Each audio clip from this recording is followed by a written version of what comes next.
Deep in the Yellowstone winter, the Marines found something impossible. Tracks belonging to a creature long thought extinct. I am Corporal Marcus Williams, United States Marine Corps, serving as a winter warfare specialist. And I'm going to tell you why certain sections of Yellowstone National Park were quietly closed in early 2023. Why the National Park Service didn't explain the geological instability in areas that had been stable for thousands of years. Why wildlife biologists working in Yellowstone stayed away from certain cave systems in the northern regions. It's not because of volcanic activity, it's not because of dangerous terrain, it's because of what lives in those caves, what's been living there for 10,000 years while the rest of its species went extinct. What hunts with tactics designed to kill animals 3 times the size of humans. The government calls them an unusually large wolf hybrid. The Park Service calls them a protected, isolated population. But I know what they really are. I've seen them, fought them, lost 5 of my team to them. They're dire wolves, Canis Dirus, extinct since the end of the Ice Age. Except they're not extinct. They survived, and they're still hunting Yellowstone. This happened in January 2023. 8 Marines on a winter survival training exercise. 2 weeks in Yellowstone National Park learning cold weather operations, snow survival, and mountain warfare in extreme conditions. Standard rotation. We'd done similar exercises in Alaska, Norway, and the Rockies. The team was small but experienced. Staff Sergeant Robert Johnson, our leader, 35 years old, 2 tours in Afghanistan. Corporal Lisa Martinez, 27, our medic and the toughest Marine I'd ever met. Private David Chen, 24, our tracker and navigation specialist. Corporal James Williams, no relation to me, 28, communications expert. Private Diego Santos, 26, survival specialist. Private Kyle Jackson, 23, fresh out of advanced infantry training. Private Tom Reeves, 25, weapons specialist. And me, Sergeant Marcus Williams, 29, winter warfare instructor. 8 Marines, well-trained, well-equipped, experienced in harsh environments and dangerous wildlife. We thought we were prepared for anything Yellowstone could throw at us. We were wrong. Because nothing prepares you for facing predators that modern humans never evolved to encounter. Predators that went extinct before human civilization began. Predators that hunt with tactics designed for a world we never knew. Our Park Service liaison met us on January 8th at the north entrance. Sarah Chen, 35 years old, wildlife biologist with 12 years at Yellowstone. She knew the park better than anyone, knew the animals, the terrain, the dangers, and she was worried. I could see it in her face even before she spoke. "I need to show you something before we start the exercise," she said. "Something I found 3 days ago. Something that doesn't make sense." She drove us 20 miles into the backcountry. Snow-covered landscape. Temperature around 15 degrees. Beautiful and brutal. A standard Yellowstone winter. We hiked half a mile from the road to a clearing, and there, in fresh snow from the previous night, were tracks. Wolf tracks, large wolf tracks, very large wolf tracks. "Measure them," Chen said, handing Johnson a measuring tape. Johnson knelt by the clearest print, extended the tape, looked at the measurement, looked at Chen. 6 inches, front paw. Modern gray wolves average 4 to 4.5 inches, Chen said. Even the largest specimens rarely exceed 5 inches. These are 6 inches, consistently, throughout the entire trail. I examined the tracks more closely. Deep impressions. The animal that made them was heavy, much heavier than a normal wolf, and the stride length was longer. Whatever this was, it was bigger and more powerful than any wolf I'd ever encountered. Could it be a hybrid? Martinez suggested. Wolf-dog cross. Some breeds get pretty large. Look at the morphology, Chen replied. She pulled out her phone, showed us reference photos. The toes are more widely spread, the heel pad is broader, the overall shape is subtly different from Canis lupus, modern gray wolves. It's closer to... She hesitated. It's closer to Canis dirus. Which is? Santos asked. Dire wolves, Chen said quietly. Extinct for approximately 10,000 years. Larger, more robust than modern wolves, stronger bite force, built to hunt megafauna, bison, horses, camels, giant sloths, all the Ice Age animals that no longer exist. Johnson laughed. Not mockingly, just uncomfortably. You're saying there's a dire wolf in Yellowstone, an extinct species? I'm saying there are tracks that match dire wolf morphology better than they match any living species. I sent photos to Dr. Patricia Morrison at UC Berkeley yesterday. She's one of the leading paleontologists studying Pleistocene carnivores. She called me this morning. Said the same thing I'm saying. These tracks are consistent with Canis dirus, which is impossible, but here they are. We followed the tracks for another quarter-mile. They led to a streambed where they disappeared in the rocky terrain. But along the way, we found more evidence. Scat. Wolf scat. But massive. Chen collected samples in a specimen bag. I'm sending this for DNA analysis, she said. If it comes back as gray wolf, we just found the largest wolf in North America. If it comes back as something else, she didn't finish the sentence. What do you want us to do? I asked. Chen looked at the surrounding forest, at the mountains rising in the distance, at the vast wilderness of Yellowstone stretching in all directions.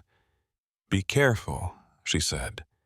Whatever made these tracks is big, strong, and based on the prey remains I've been finding, elk with their femurs crushed, bison calves killed by massive bite force, it's an apex predator. Treat it like you would a grizzly bear, maybe more dangerous.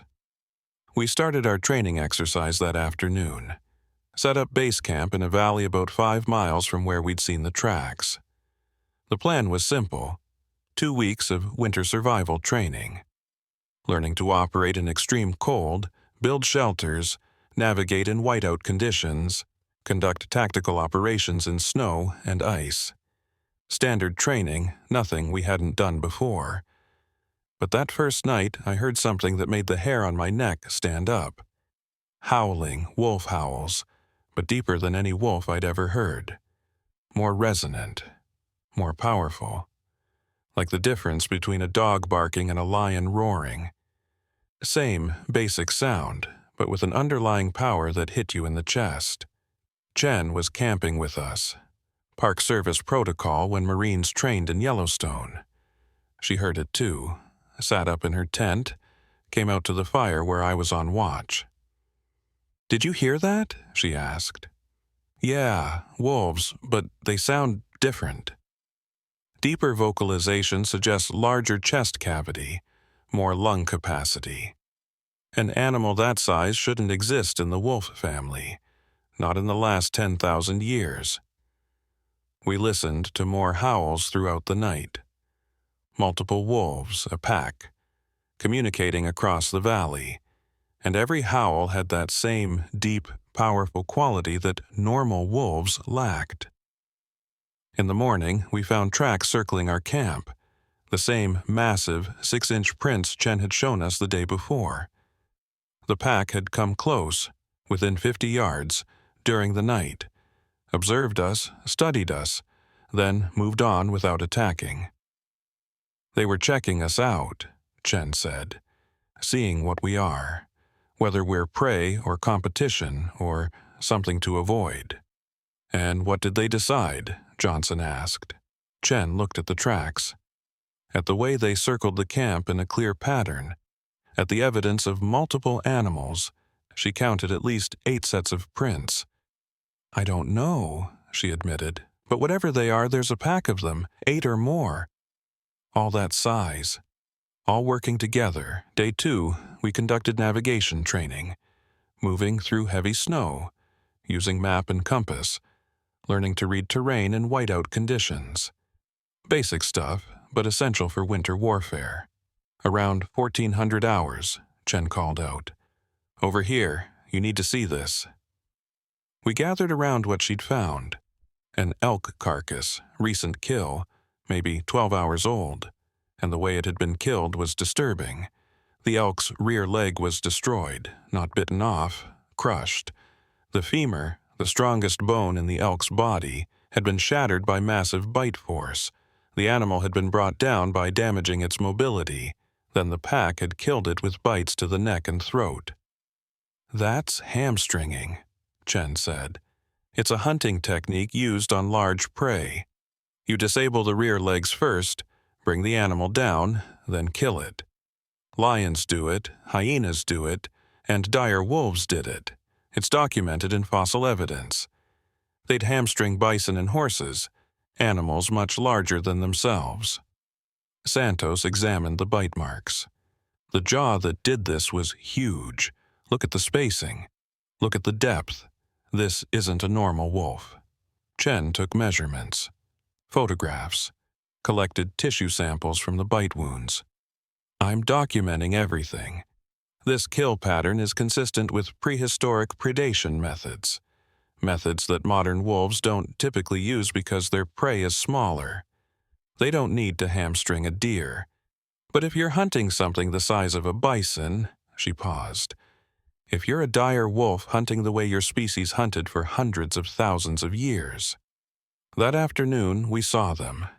We were conducting a tactical movement exercise, advancing through forest, using terrain for cover, standard infantry stuff adapted for snow conditions, and Jackson, on point position, stopped. Hand signal for freeze. He pointed. Through the trees, maybe 100 yards out. A wolf, but not any wolf I'd ever seen. It stood almost 3 feet at the shoulder, maybe even taller, massive head, thick body, golden brown fur with darker patches along the back. And it was staring at us, not with the skittish wariness of normal wolves, with the confidence of an apex predator that had never learned to fear humans. Because dire wolves went extinct before humans developed modern hunting techniques, before guns, before we became the dominant predator. To this wolf's ancestors, humans were just another prey species, smaller than bison, slower than horses, easy to bring down if you use the right tactics. Chen slowly raised her camera, zoomed in, started taking photographs. Her hands were shaking. Not from fear, from excitement, from the realization that she was seeing something impossible.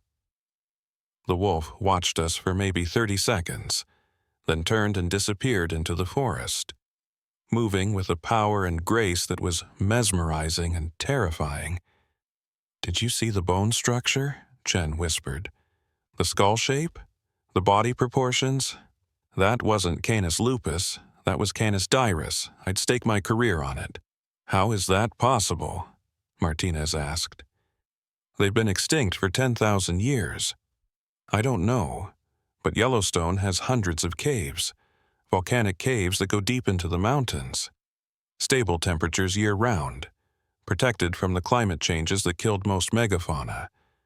If a population of dire wolves survived in those caves, adapted to hunting modern prey while retaining their Ice Age size and tactics, they could have persisted for millennia without anyone knowing." That night, Chen sent her photographs and DNA samples to Dr. Morrison at Berkeley, sent her field measurements, her observations, everything. The response came back 6 hours later. I was there when Chen read the email, watched her face go pale. "What is it?" I asked. She turned her laptop toward me. The email from Dr. Morrison. "Sarah, I've analyzed your photos and preliminary DNA sequencing. I need you to understand how serious this is.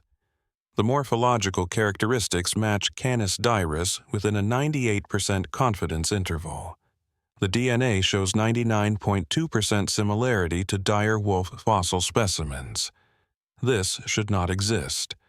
But unless your samples were contaminated, which seems unlikely given the consistency, you found a living population of dire wolves in Yellowstone.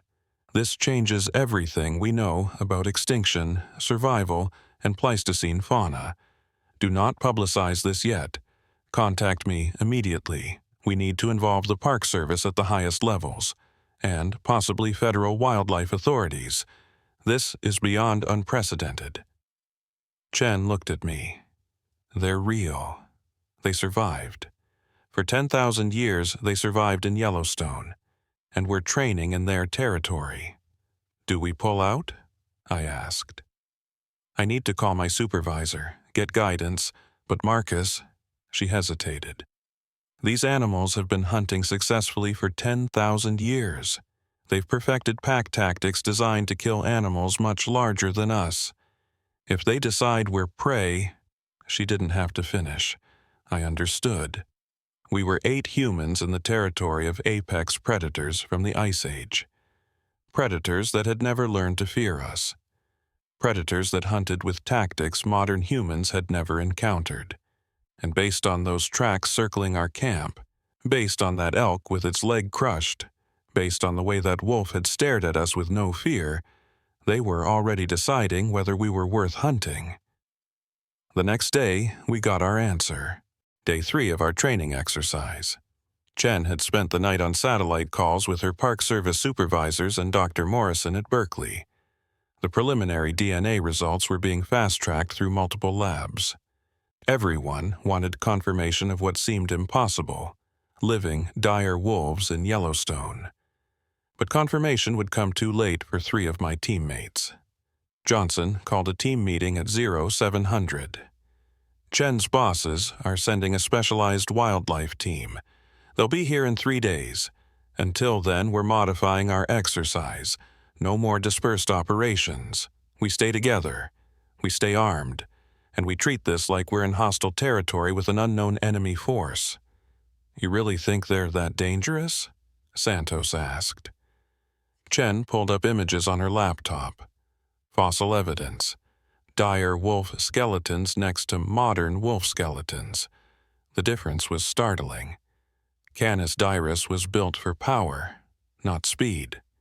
Shorter legs relative to body size, heavier bone structure. Bite force estimated at 30 to 40% stronger than modern wolves. They hunted in packs to bring down bison that weighed over a ton.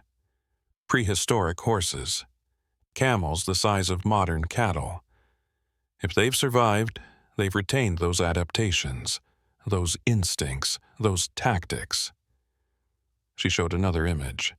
Fossil evidence of a prehistoric bison with dire wolf tooth marks. See the damage pattern? Bites to the rear legs. Hamstringing. The wolves would attack from behind, disable the prey's mobility, then the pack would bring it down. Coordinated, efficient, brutal. We're not bison, Williams, the other Corporal Williams, pointed out. No, Chen agreed. But to a dire wolf, we're smaller than their traditional prey, slower, less dangerous. If they decide to hunt us, we'd be easier to kill than what they're designed to hunt. Then we make sure they don't decide to hunt us, Johnson said. Aggressive posture, make noise, show we're not prey, stay in a group, normal wolf pack avoidance protocols. It was a good plan. It should have worked. But Johnson was thinking of modern wolves. Wolves that had learned over thousands of years to fear humans, to avoid us, to recognize us as the apex predator. Dire wolves never learned that lesson. They went extinct before humans became dangerous to them. And these dire wolves, isolated in Yellowstone for 10,000 years, had never encountered humans as threats, only as potential prey. At 1000 hours, we started a movement exercise, tactical advancement through forest terrain, all 8 of us together, maintaining visual contact, following Johnson's modified protocols. We made it 2 hours before they struck. Jackson was walking rear security. 20 yards behind the main group, Standard spacing. Not isolated. Close enough for support, but far enough that when the dire wolf came out of the trees at full speed, we couldn't help him in time. I heard the impact, a sound like a car hitting a deer. Jackson's scream. Cut short. I turned and saw something from a nightmare. A dire wolf had hit Jackson from the side, but it hadn't gone for his throat or his torso. It had gone for his leg, his right leg, specifically the back of his thigh, the hamstring. The wolf's jaws clamped down with crushing force. I heard the pop of tearing muscle, the crack of bone. Jackson fell, and the moment he was down, 3 more dire wolves emerged from the forest.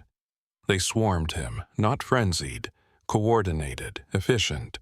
One at the throat, one at the shoulder, one pinning his other leg. Pack tactics perfected over hundreds of thousands of years of evolution, designed to bring down animals much larger and more dangerous than a single human. We opened fire. Sidearms only. We weren't carrying rifles for the training exercise. The wolves flinched at the gunshots. One yelped as a round hit it in the shoulder. But they didn't run. They grabbed Jackson's body and dragged it into the forest. The whole attack lasted maybe 10 seconds, from first impact to Jackson disappearing into the trees. 10 seconds to kill a trained Marine and remove the body. We pursued, followed the blood trail and drag marks, found Jackson 30 yards into the forest, dead, throat torn out. But his legs were destroyed too, both hamstrings severed. The wolves had used the same tactic on him they'd use on an elk or bison. Disable the rear legs first, make it impossible to run, then kill. Chen was pale. They hunted him like megafauna, hamstrung him, brought him down. This isn't opportunistic predation. This is deliberate hunting behavior. They identified him as prey and used prehistoric tactics. "We need to pull out," Martinez said. "Call for extraction. Get out of here before they kill more of us." Johnson got on the radio, called for emergency extraction. But the response was not what we wanted to hear. Weather was moving in. Heavy snow. Zero visibility. No helicopter could fly in these conditions. Earliest extraction would be 24 hours, maybe 48. We were stuck in Yellowstone with a pack of Ice Age predators that had just learned humans were easy to kill. We fortified our camp, built large fires, set up a defensive perimeter, posted guards with weapons ready, standard protocols for dangerous wildlife. But these weren't normal wildlife. These were specialists in killing large prey, and we'd just shown them we were vulnerable. Chen studied Jackson's body before we buried it, documented the injuries, measured the bite marks. Bite force is immense. The femur is fractured. A modern wolf couldn't do that. The jaw structure, the muscle development required. This confirms they're Canis Dirus, but knowing what they are doesn't help us survive them. That night we heard howling, close, too close, circling our camp. And in the firelight we saw eyes, multiple sets, reflecting the flames, watching us, studying us, learning. "They're pack hunting," Chen whispered.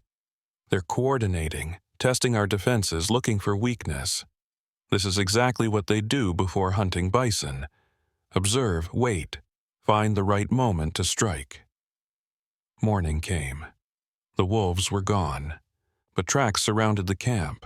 They'd circled us multiple times during the night, getting closer with each pass.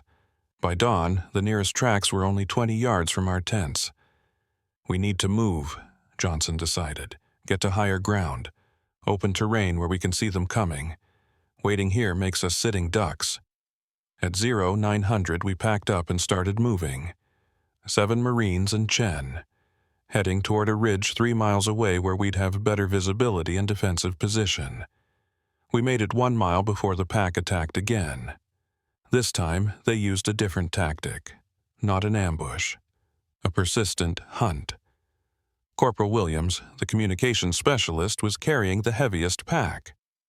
Radio equipment, extra batteries. He was slower than the rest of us, not dangerously slow, just slightly behind. The wolves noticed. They appeared behind us. Not attacking, just following. Visible through the trees. A pack of 12, all massive, all golden brown with darker markings, all moving with that powerful, inexorable gait that spoke of endurance rather than speed. They're pacing us, Chen said. This is persistence hunting. They follow prey for miles, waiting for it to tire, to slow down, then they strike. We're not running, Johnson ordered. We maintain formation. We don't show weakness. But Corporal Williams was slowing down. The heavy pack, the altitude, the stress. He was falling behind. 15 yards, 20 yards, 30 yards. "Williams, keep up," Johnson shouted. "I'm trying," Williams called back. But he was exhausted, struggling. The wolves closed the distance. Not running, walking, conserving energy. The way they'd walk behind a bison or horse, waiting for the moment when the prey couldn't go any further. Williams stumbled, caught himself. But that moment of weakness was enough. The pack charged, not all 12, just 4. The others hung back, watching, learning, ready to join if needed. But 4 was enough. They hit Williams from all sides. 2 went for his legs, hamstringing again. The tactic that worked, the tactic refined over thousands of generations. Williams fell, tried to fight. But once you're down and crippled, a pack of dire wolves is unstoppable. We fired, hit 2 of the wolves, but they didn't stop. They dragged Williams off the trail into heavy brush. And by the time we fought our way through to him, he was dead. Same pattern, hamstrung, throat torn, killed with efficiency that spoke of 10,000 years of perfected hunting technique. "They're using persistence tactics," Chen said. She was crying, terrified, but still thinking like a scientist. They identify the weakest member of the group. They follow, wait for exhaustion or injury. Then they strike. It's exactly how they'd hunt megafauna herds. Find the weak one, separate it, kill it. 6 Marines left, plus Chen. And the wolves had learned that we were easy prey, easier than elk, easier than bison, just attack the legs first, bring us down, then kill. We made it to the ridge by noon, set up defensive positions, 360-degree visibility. No way for the wolves to approach without us seeing them. But they didn't need to approach unseen, because they weren't ambush predators. They were endurance hunters. They could wait. And we couldn't. We had limited water, limited food, limited ammunition, and the weather was getting worse. Snow was starting to fall, temperature dropping. The storm that prevented our extraction was moving in.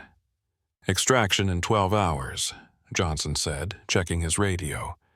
"We just have to survive 12 hours. We can do that." Private Santos didn't believe it. I could see it in his face. He'd watched Jackson get hamstrung and killed in 10 seconds. Watched Williams get chased down and killed despite being a trained Marine. He knew what we were facing. And he knew our chances weren't good. At 1400 hours, Santos made a decision. A wrong decision, but an understandable one. "I'm done waiting," he said. "I'm making a run for it. Down the ridge, through the valley, to the road. It's only 8 miles. I can make it in 3 hours. Get help. Bring rangers with rifles." "Don't," Johnson ordered. "That's what they want, for us to separate, to run, stay together, and we have a chance." But Santos was beyond listening. He'd seen 2 teammates die using tactics from the Ice Age, tactics we had no defense against. He thought running was survival. He was wrong. Santos took off down the ridge. running full speed, and the wolves emerged from the tree line, not chasing at full speed, not yet, just following, pacing him, waiting. We watched through binoculars, watched Santos run through the snow, watched the wolves follow. 12 golden-brown shapes moving through white landscape, patient, inevitable. Santos ran for 2 miles, then 3. He was fast, well-conditioned. But the wolves were tireless, built for endurance. And after 3 miles, Santos started to slow. The wolves closed the distance, not attacking yet, just getting closer. 50 yards, 40 yards, 30 yards. At 4 miles, Santos stumbled, exhaustion, altitude, fear. He fell, got back up. But that stumble was the signal the wolves needed.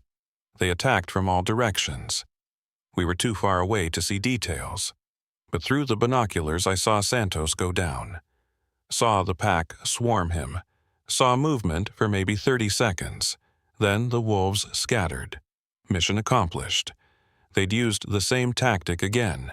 Wait for exhaustion, wait for weakness, then strike. 3 Marines dead in 12 hours, all killed using hunting tactics designed for megafauna. All killed by predators that modern humans never evolved to face. They're not animals, Chen said quietly. I mean, they are. But they're apex predators from an age when everything was bigger and more dangerous. When a pack had to coordinate perfectly to bring down bison or horses or giant sloths, and those instincts, those tactics, they still work. They work on us. Because we're just another prey species to them. Johnson checked his watch. 9 hours until extraction. We stay here. We hold this position. We don't run. We don't separate. And we survive.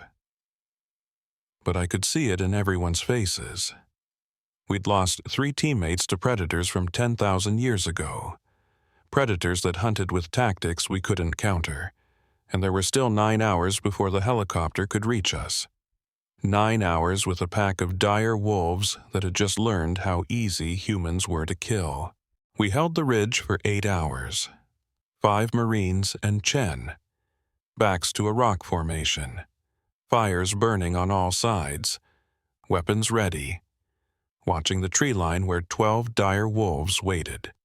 They didn't attack, just watched. Patient. Because they had time. They'd been in Yellowstone for 10,000 years. What were a few more hours? The helicopter arrived at 2200 hours. Blackhawk with searchlights cutting through falling snow. Most beautiful sight I'd ever seen. We scrambled aboard. Chen clutching her specimen bags and camera. The rest of us just grateful to be alive. As we lifted off, I looked down at the ridge. Saw 12 pairs of eyes reflecting the searchlights. Wolves watching us leave. Not chasing, not howling. Just watching with that patient, intelligent stare that said they'd learned something valuable from our encounter. They'd learned that humans were prey. We were debriefed at Mammoth Hot Springs. Park Service officials, federal wildlife authorities, military command. Everyone wanted to know what had happened. Chen presented her evidence. Photographs, DNA samples, measurements. The preliminary results from Berkeley, everything pointed to the same impossible conclusion. Canis Dirus, living, hunting, thriving. Dr. Morrison arrived the next day, flew in from California specifically to examine Chen's evidence. I sat in on the meeting, heard what she had to say. The DNA is conclusive, Morrison began. 99.8% match to dire wolf fossils. The morphology is perfect. Track size, bite force estimates, hunting behavior, everything matches what we know about Canis dirus. But this shouldn't be possible. The species went extinct 10,000 years ago. Climate change. Megafauna die-off. They had nothing left to hunt. So, how are they here? Chen asked. Morrison pulled up a geological map of Yellowstone. Volcanic caves, hundreds of them. Some go miles deep, stable temperatures year-round, protected from climate changes that devastated surface populations. If a small population of dire wolves retreated into these caves during the extinction event, if they adapted to hunting modern prey while retaining their Ice Age size and pack tactics, they could have survived. For 10,000 years? It's not unprecedented. Coelacanths were thought extinct for 65 million years until we found living populations in deep ocean caves. Genetic isolation plus environmental stability equals survival. These dire wolves found a refuge in Yellowstone's cave systems, and they've been here ever since. A Park Service official, Director Patricia Walsh, asked the critical question. How many? Morrison studied the data. Based on the pack size Sarah observed, the hunting range, the prey availability, I'd estimate the Yellowstone population at 50 to 100 individuals, multiple packs, possibly multiple cave dens. It's a small population but sustainable. And they're breeding? They'd have to be to survive 10,000 years, which means there are juveniles, dens, breeding pairs. This isn't just a relict population, it's an active, viable species. Walsh made a decision. We need to locate the dens, confirm breeding, document the full population. This is the most significant wildlife discovery in a century, possibly ever. But we need to know what we're dealing with before we make any public announcements. Johnson was called in, asked if Marines would assist in a reconnaissance mission to locate the dire wolf dens. Given what we'd seen, what we'd lost, most of the team wanted nothing to do with it. But I volunteered. So did Martinez and Reeves. We'd lost teammates to these animals. We wanted to understand them, know what killed our friends, maybe find some meaning in their deaths. Chen led the expedition. Morrison came as scientific consultant, plus 3 Park Service rangers with extensive cave experience. 8 of us total. Armed with rifles this time. Real firepower. And equipped with cave exploration gear. Chen had tracked the pack's movements, identified a likely den area in the northern ranges, a volcanic cave system that had never been fully explored. Deep, extensive. Perfect for a predator that needed stable shelter and protection from harsh winters. We approached the cave entrance on day 3 of the expedition, large opening in a cliff face. Fresh tracks in the snow outside, recent, multiple animals, different sizes. There are juveniles, Chen said, pointing to smaller tracks. See, these are from younger animals, maybe a year old, which means this pack is breeding successfully. We entered the cave, headlamps cutting through darkness. The passage was wide, big enough for large animals to move through easily. And it smelled. That distinct wolf smell. Musk and fur and meat, but stronger, concentrated. The smell of a place where predators had lived for a very long time.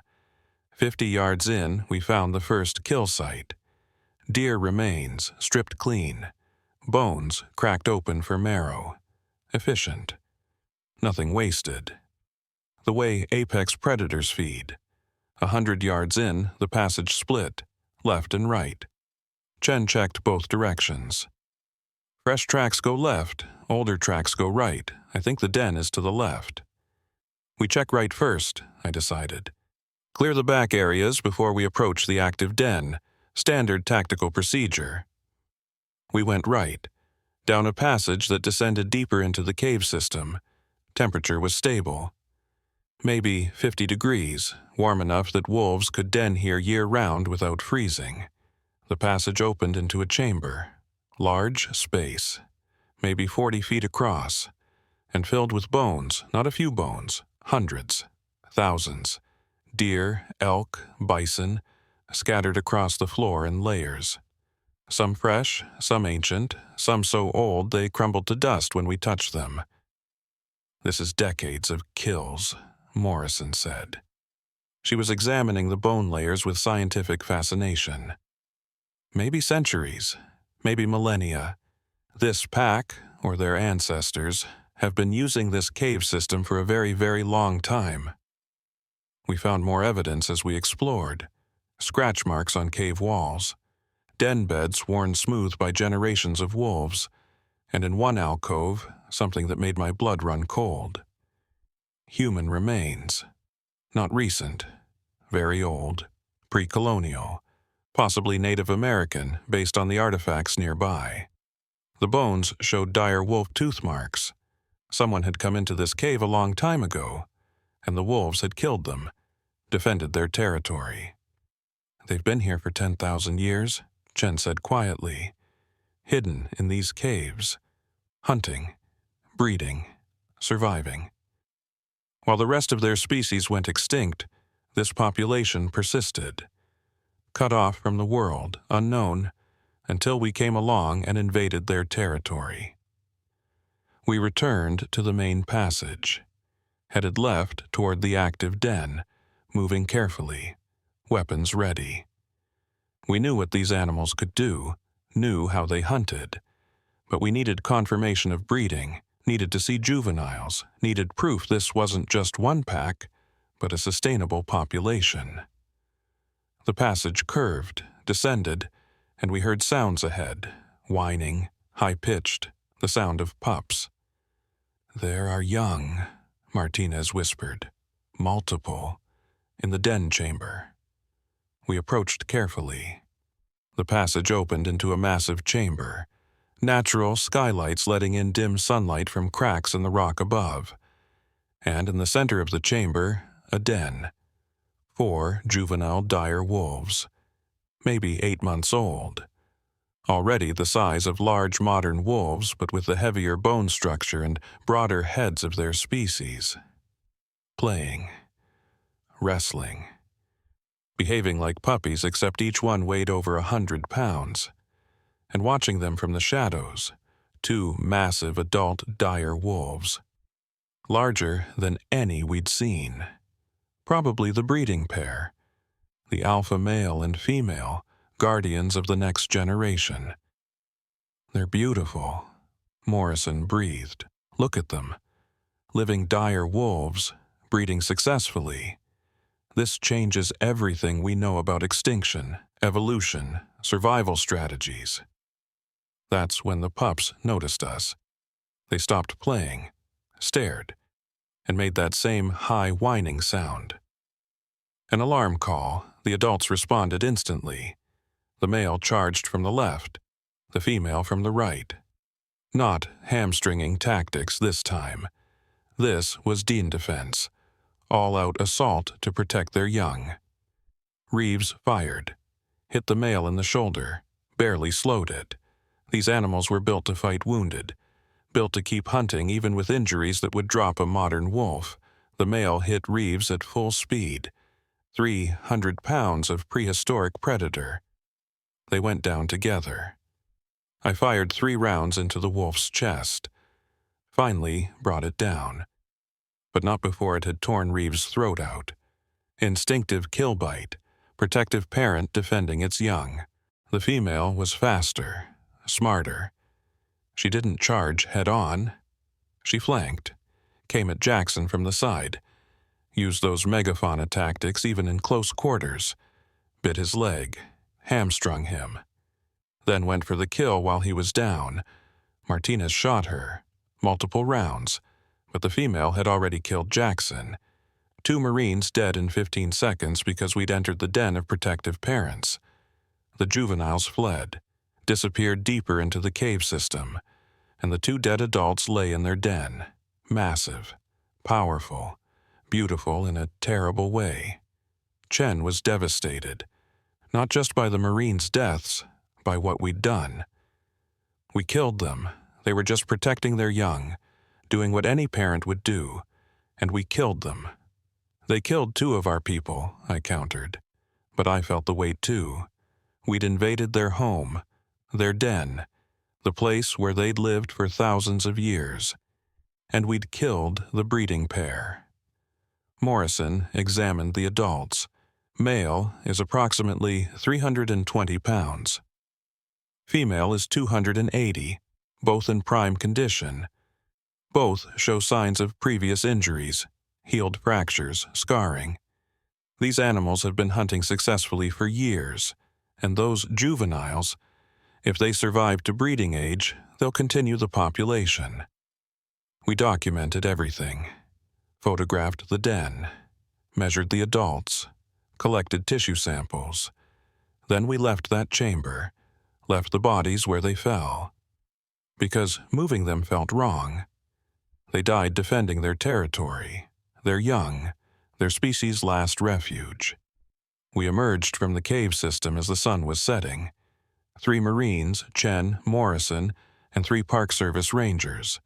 We'd lost Reeves and Jackson, but we'd confirmed what we came to find.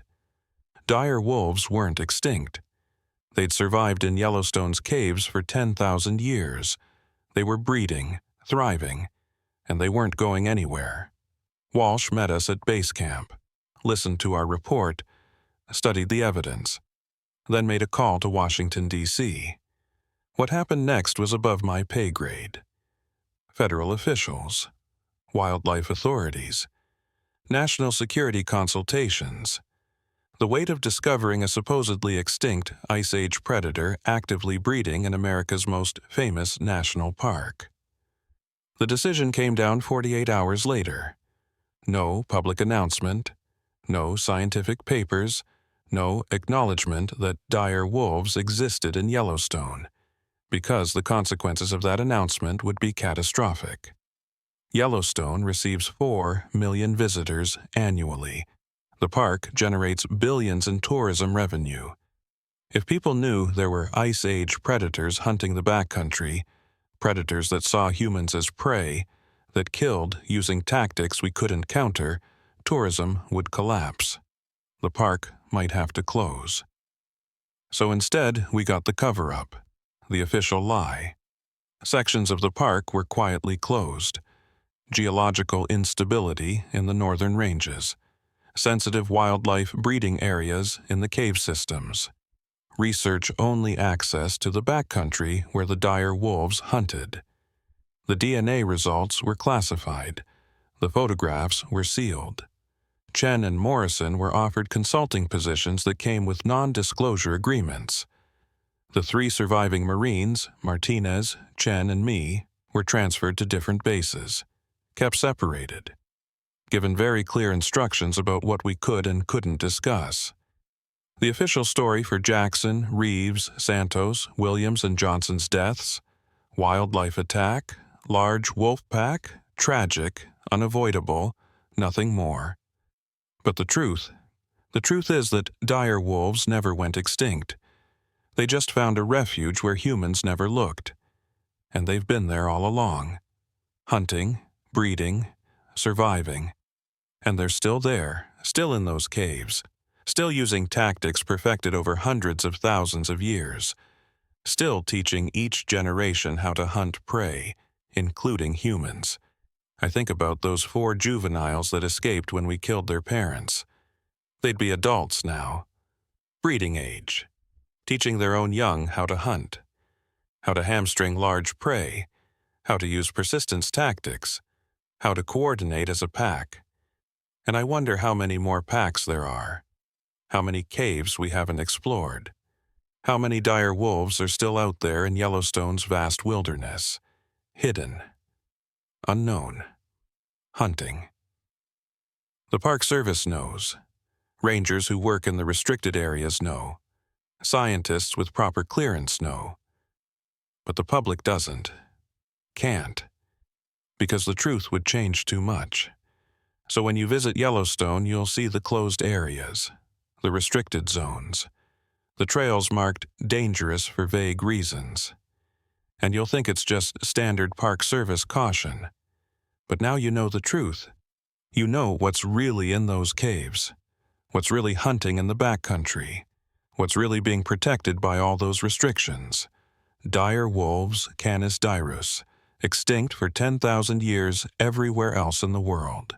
But not in Yellowstone. Never in Yellowstone. They survived, and they're not going anywhere. The classified briefing happened in a conference room at Yellowstone headquarters 3 days after we emerged from the caves. Federal officials whose names I never learned. National Park Service directors, wildlife biologists with the security clearances, military command, and the three of us, Martinez, Chen, David, not Sarah, and me. The man leading the meeting was from the Department of the Interior, gray suit, serious face, the kind of bureaucrat who makes decisions that affect millions. Yellowstone National Park receives approximately 4 million visitors annually, he began. It generates $680 million in direct tourism revenue. When you include indirect economic impact, hotels, restaurants, gas stations, local businesses, that number exceeds $2 billion. Over 7,000 jobs depend on Yellowstone tourism. He pulled up a slide. Economic projections, models, charts. If we announce the presence of apex predators from the Ice Age hunting in Yellowstone, predators that have killed 5 Marines in 1 week, predators that view humans as prey species, what happens to that tourism revenue?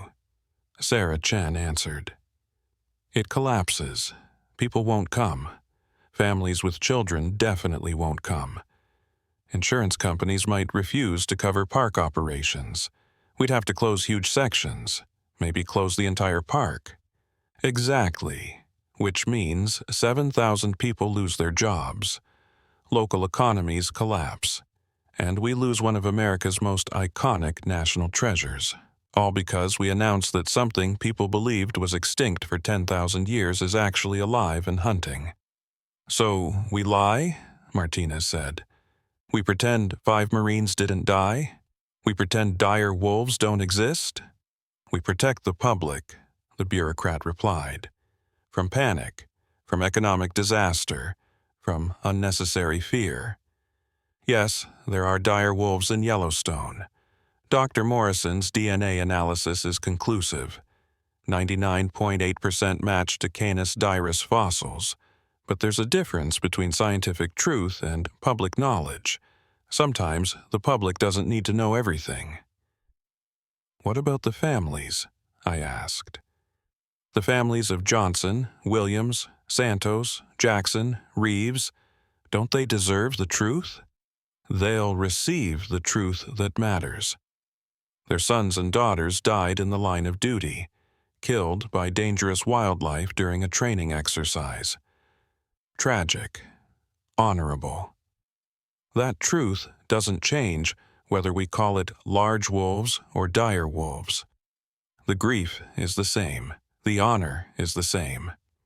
Dr. Morrison, who'd been silent until now, spoke up. What about the scientific community? This is the most significant discovery in paleontology in a century. A Pleistocene predator surviving into the modern era. We need to study them, understand how they persisted, document their behavior. This could revolutionize our understanding of extinction and survival. And you will study them, the bureaucrat agreed, under classified protocols, with restricted access, publishing under non-disclosure agreements. The scientific community will learn eventually, but carefully, slowly, without causing public panic. So, how do we explain the closed sections? Sarah Chen asked. The areas we're restricting, people will notice. People will ask questions. Geological instability, sensitive wildlife breeding areas, research zones. We already use these designations throughout the park system. Nobody questions them, and the sections we're closing are already low traffic. Backcountry areas where only serious hikers go. We're not shutting down Old Faithful or the Grand Canyon of Yellowstone. Just the northern ranges where the dire wolves hunt. The decision had already been made. We were being informed, not consulted. The cover-up was happening whether we agreed or not. We were each offered positions. Martinez was transferred to Marine Corps Logistics at Camp Lejeune. Administrative work, away from combat zones. David Chen got reassigned to instructor duty in San Diego, teaching survival skills but never deploying again.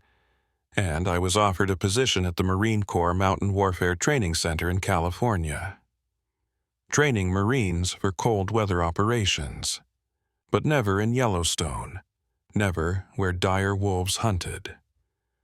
All three offers came with non-disclosure agreements, ironclad legal documents that made it clear we could never publicly discuss what we'd found, never reveal that dire wolves existed, never contradict the official story. We signed. What choice did we have? We were Marines. We followed orders. And if our command said national security required silence, we stayed silent. But that didn't mean we stopped thinking about it. Stopped wondering about those 4 juveniles that escaped when we killed their parents. Stopped imagining them growing up. Learning to hunt. Eventually breeding. Adding their own young to Yellowstone's hidden dire wolf population. I stayed in contact with Sarah Chen and Dr. Morrison. Not officially. Just emails. Occasional phone calls. Updates when they had them. Sarah continued working for the Park Service. Became the unofficial expert on Yellowstone's restricted population, the government's internal code word for dire wolves. She monitored the closed areas, documented sightings by rangers with proper clearance, tracked pack movements and breeding patterns. 6 months after our encounter, she emailed me. Found evidence of the juveniles, 4 different dens in the cave systems. They're adults now, breeding. We think there are 2 new litters, 8 pups total. The population is growing. A year later, confirmed 12 active adults in the northern ranges, plus 16 juveniles at various ages. We think there might be another pack in the southern caves. If true, total population could be 40 or 50. 2 years later, Morrison got funding for a long-term study, classified program. We're placing tracking collars on some of the adults, trying to understand their full range, hunting patterns, population dynamics. But we have to do it carefully. They don't tolerate human interference well. 3 years after our encounter, Sarah sent me trail camera footage, night vision, a dire wolf pack bringing down an elk using the same hamstringing tactics that had killed Johnson. First the rear legs, then the throat. Coordinated, efficient, exactly the way they'd hunted for hundreds of thousands of years. They're perfect predators, she wrote, perfectly adapted for their role. Perfectly preserved by isolation. We kept asking how they survived. But maybe the better question is, how could they not survive? They found a refuge with stable conditions and sufficient prey. They had no competition from humans because humans didn't know they existed. All they had to do was keep doing what they'd always done. Hunt, breed, teach their young. And they did. For 10,000 years, while the rest of the world thought they were extinct. I retired from the Marines in 2025, took my pension, moved to Montana near the Wyoming border. Got a job with the Forest Service as a wilderness guide, teaching people to respect nature, to understand that humans aren't always the dominant predator, to recognize that some territories belong to animals, not us. And sometimes, when I'm training guides or leading groups through wilderness areas, I tell stories, not the official story, the true story, carefully, to people I trust. People who need to know that there are places in America where Ice Age predators still hunt. I don't use names, don't mention Yellowstone specifically, just talk about a park I worked in once, and wolves that were different from normal wolves, and tactics that seemed prehistoric. Let people make their own connections, draw their own conclusions. Some believe me, some don't, but the ones who believe, they're more careful in the wilderness, more respectful, more aware that we're not the only intelligent predators in North America. Martinez does something similar. She teaches wilderness medicine now, civilian program, and she includes a section on large predator attacks. Uses our experience, without identifying details, to teach people about pack coordination, tactical hunting, the importance of staying together when wildlife is present. David Chen became a survival instructor for military special operations. Trains SEALs and Rangers in extreme environment operations. And he teaches them the lesson we learned in Yellowstone. Respect the land you're operating in. Understand the predators you might encounter. Never assume your training makes you superior to nature. The three of us meet once a year. January 8th. The anniversary of when we entered Yellowstone. We don't talk much about what happened, don't need to. We were there. We know. But we do share updates, information Sarah Chen sends us, monitoring reports from the classified study, population counts, breeding success, range expansion. Last year's update was sobering. Estimated population now exceeds 100 individuals, multiple packs. We've identified at least 15 separate den sites across Yellowstone's cave systems. They're not endangered. They're thriving, and they're starting to expand beyond the northern ranges. We've had confirmed sightings in areas that used to be safe, areas we can't easily close without raising questions. The Park Service is dealing with it, quietly, closing trails with vague excuses, warning backcountry permits holders about increased large predator activity, training rangers to recognize dire wolf sign and keep hikers away from active dean areas. But eventually, someone's going to get killed. Some hiker who ignores the warnings, some photographer who gets too close to a den, some hunter who mistakes a dire wolf for a regular elk and triggers a defensive pack response. And when that happens, the cover-up might collapse. The truth might come out. People will learn that Yellowstone, America's first national park, one of its most visited natural wonders, is home to apex predators from the Ice Age that never learned to fear humans. I wonder what will happen then. Will they close the park? Will they try to relocate the wolves? Will they admit the truth or create new lies? I don't know. That's above my level, above my understanding of how government and public relations and national parks operate. But I do know this.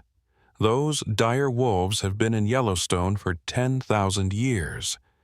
They survived the climate change that killed most megafauna. They survived the extinction that wiped out their species everywhere else. They found a refuge and they held it. And they're not leaving. Why would they? Yellowstone provides everything they need. Prey, shelter, protection from humans. They own those caves, those forests, those hunting grounds. We're the visitors. We're the ones who came to their territory.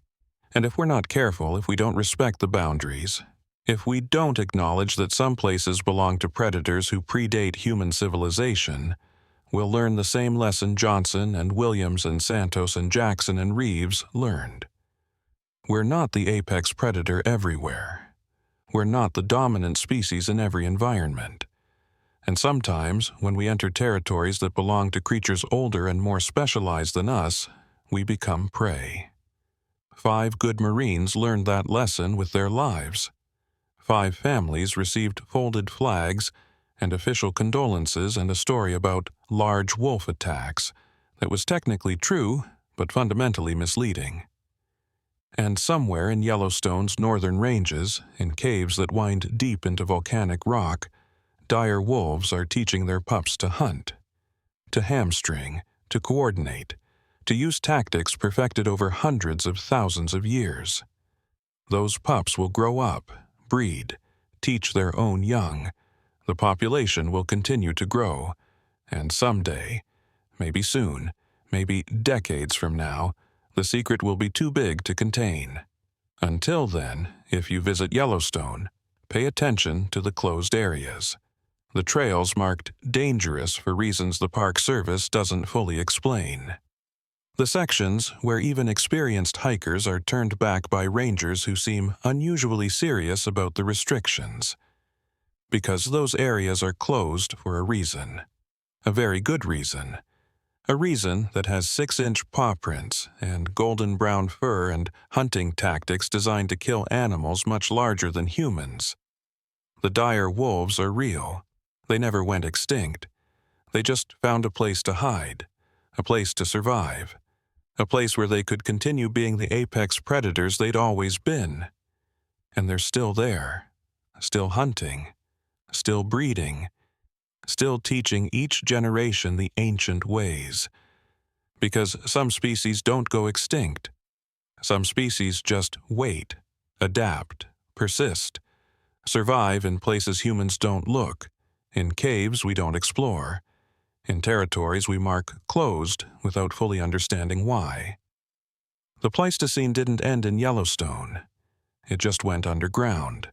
And it's been there all along, waiting, hunting, surviving, and it's not going anywhere.